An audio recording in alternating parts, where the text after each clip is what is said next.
Bonjour à tous et bienvenue dans ce deuxième numéro des Chroniques culturelles.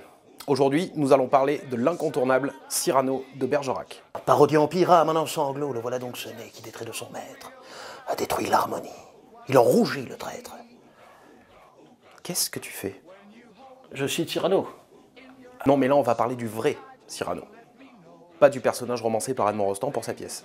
Ah, parce qu'il a vraiment existé? Oui.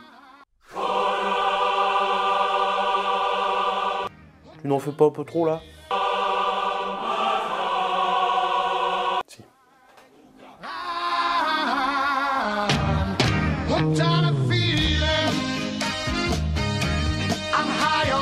Trop de gens ignorent qu'avant d'être le héros de théâtre que l'on sait et l'emblème de la ville de Bergerac, Cyrano, le vrai, sans doute mal connu, eut au XVIIe siècle une vie certes courte, mais appartenant à celle dont on forge les légendes.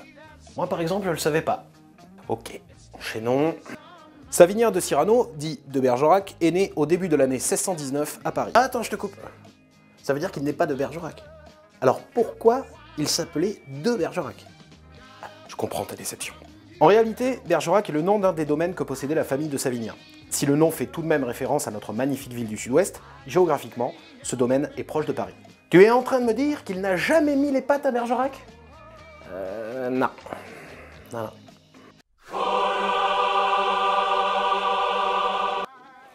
Faut vraiment que tu arrêtes avec ça.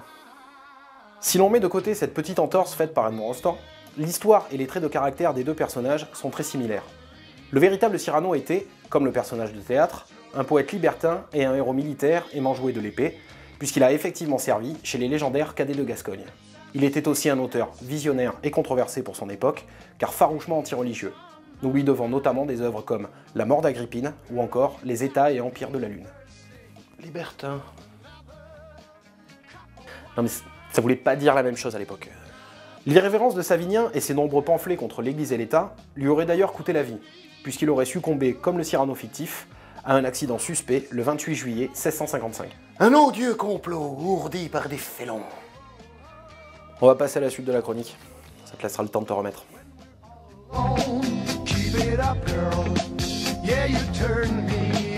Qu'est-ce qu'il ne faut pas manquer à Bergerac au mois de février? C'est maintenant avec la programmation du Centre culturel.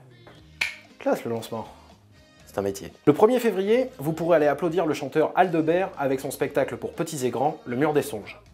Le 3 février, le Centre culturel présente la pièce Les 39 marches, adaptée d'un scénario d'Alfred Hitchcock. Tu crois qu'il sera là? Je ne préfère pas répondre. Le samedi 7 février, toujours au Centre culturel, vous pourrez aller applaudir le légendaire Hugo Frey.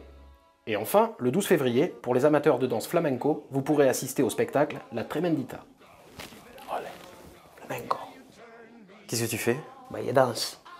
C'est affligeant. La salle du Roxane proposera quant à elle le concert Rock Blues Folk du groupe Eberts le 27 février, où vous me verrez très certainement d'ailleurs.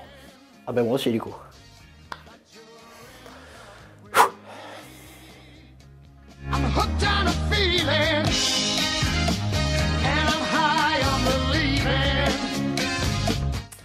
Avant de vous quitter, un dernier petit conseil lecture. Nous avons survolé le cas de Savinien de Cyrano.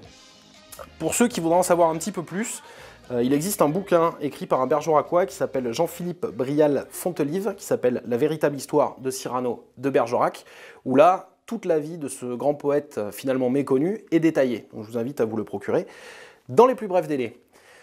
Quant à nous, nous allons vous souhaiter et vous présenter nos meilleurs vœux pour l'année 2015, et nous vous disons à la prochaine fois.